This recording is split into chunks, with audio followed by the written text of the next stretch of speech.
Selamat pagi Bapak Ibu Saudara-saudari yang terkasih dalam Yesus Kristus. Puji Tuhan, pada pagi hari ini kita masih dapat menikmati kehidupan yang Tuhan berikan. Oleh karena itu kita mau belajar dari firman Tuhan yang menjadi renungan bagi kita pada pagi hari ini. Tapi sebelumnya mari kita bersatu di dalam doa. Kami sungguh bersyukur dan berterima kasih kepadamu Bapa di surga, karena Tuhan masih memperbaharui hidup kami, sehingga kami dapat memuji memuliakan namamu pada pagi hari ini. Saat ini kami mau belajar dari firman-Mu. Terangi hati pikiran kami agar kami dapat mengerti kehendak-Mu melalui firman-Mu pada hari ini. Dalam nama Yesus Kristus kami berdoa dan mengucap syukur kepadamu. Amin. Firman Tuhan yang menjadi renungan untuk kita pada pagi hari ini yaitu yang tertulis di dalam Lukas 6 ayat 27 sampai dengan 28. Demikian bunyinya. Tetapi kepada kamu yang mendengarkan aku berkata, kasihilah musuhmu, berbuatlah baik kepada orang yang membenci kamu, mintalah berkat bagi orang yang mengutuk kamu, berdoalah bagi orang yang mencaci kamu. Demikianlah firman Tuhan. Pesan yang ada di dalam perintah Tuhan Yesus ini kepada kita adalah Dia mengatakan yang pertama, kasihilah musuhmu. Yang kedua, berbuat baik pada orang yang membencimu. Yang ketiga, mintalah berkat bagi orang yang mengutukmu. Yang keempat, berdoalah bagi orang yang mencaci makimu. Ini adalah perintahnya. Ini adalah pengajarannya bagi orang-orang yang percaya kepadanya. Satu hal yang sulit untuk kita lakukan kalau kita berangkat dari diri kita sebagai seorang manusia. Satu hal yang sulit kalau kita berangkat dari keberadaan kedagingan kita. Tapi yang pasti ketika Tuhan memerintahkan ini, Dia tahu kita mampu untuk melakukannya. Asal kita mau menyerahkan diri kita untuk dipenuhi oleh Roh Tuhan supaya dapat melakukan hal tersebut. Bapak Ibu Saudara-saudari yang terkasih, memang ini sangat berlawanan sekali jika diperhadapkan dengan diri kita sebagai seorang manusia. Ketika kita memiliki musuh, apakah mungkin kita mengasihinya? Namanya juga sudah musuh. Ketika kita berhadapan dengan orang yang membenci kita, apakah mungkin kita juga mau berbuat baik bagi dia? Ketika kita menghadapi orang yang mencaci maki kita, apakah mungkin kita mau meminta untuk dia diberkati?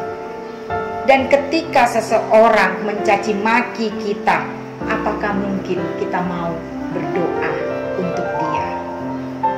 Satu hal yang berat.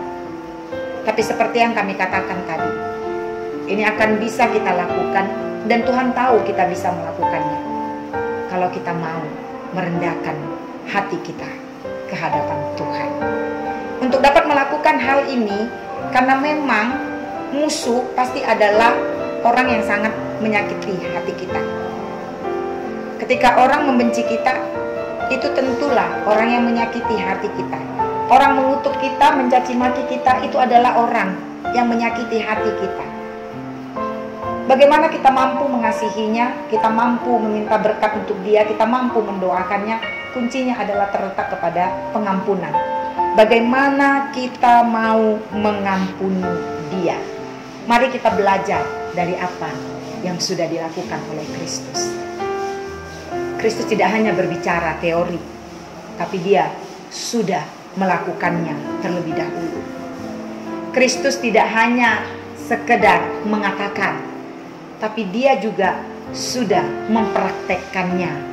Bagaimana dia menghadapi orang-orang yang membenci dia, bagaimana dia mengampuni orang-orang yang sudah mencaci maki dia, orang-orang yang sudah memusuhinya, bahkan orang-orang yang sudah mencambuk dia dan meludahi dia.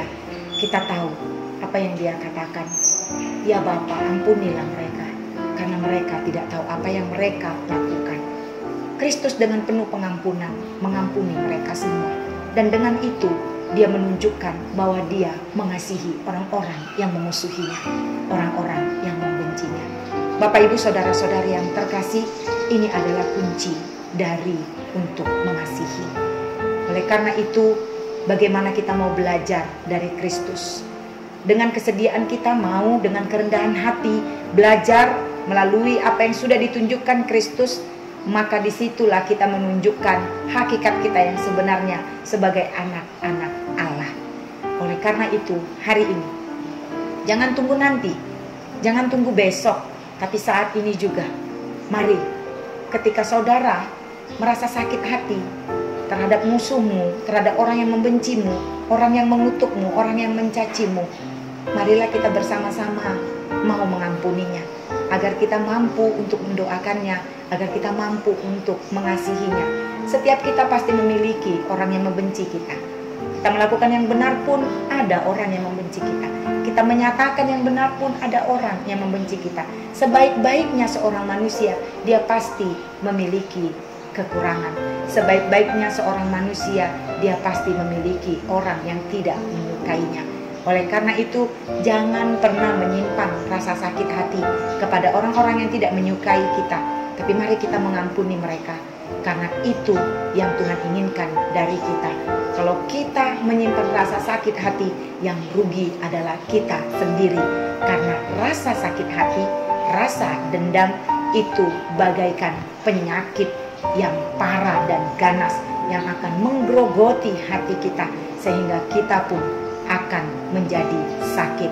Oleh karena itu, Bapak, Ibu, saudara-saudari yang terkasih, hari ini jikalau ada yang menjadi musuh saudara, dan mungkin hari ini kita akan bertemu dengan orang yang mencaci maki kita, yang tidak menyukai kita, marilah kita mau mengampuninya. Karena dengan pengampunan, maka kita akan dimampukan untuk mengasihi, dan kita akan mampu untuk berbuat baik serta berdoa bagi mereka.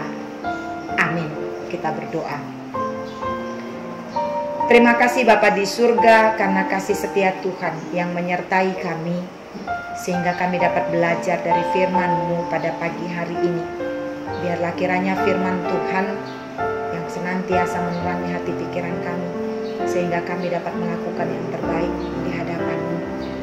Kasih setia-Mu lah Tuhan yang mengajarkan kami untuk mampu mengasihi musuh kami, untuk mampu berdoa buat mereka, meminta berkat dan berbuat baik bagi mereka yang membenci dan mencaci maki kami. Biarlah kiranya dengan roh hikmat dan kebijaksanaan yang daripada-Mu, kami akan dimampukan untuk melakukan apa yang berkenan di mata Tuhan, sehingga kami mampu menunjukkan di tengah-tengah muka bumi ini hakikat kami sebagai anak-anak Tuhan. Kuatkan kami Bapa untuk menjalani hidup kami pada satu hari ini yang kami tidak tahu apa yang akan kami hadapi, tapi kami percaya Engkau akan bersama-sama dengan kami. Terima kasih Bapa di surga, kiranya Engkau mau mendengarkan doa permohonan kami, kabulkanlah seturut dengan kehendak-Mu. Hanya dalam nama Yesus Kristus kami berdoa dan mengucap syukur kepadamu.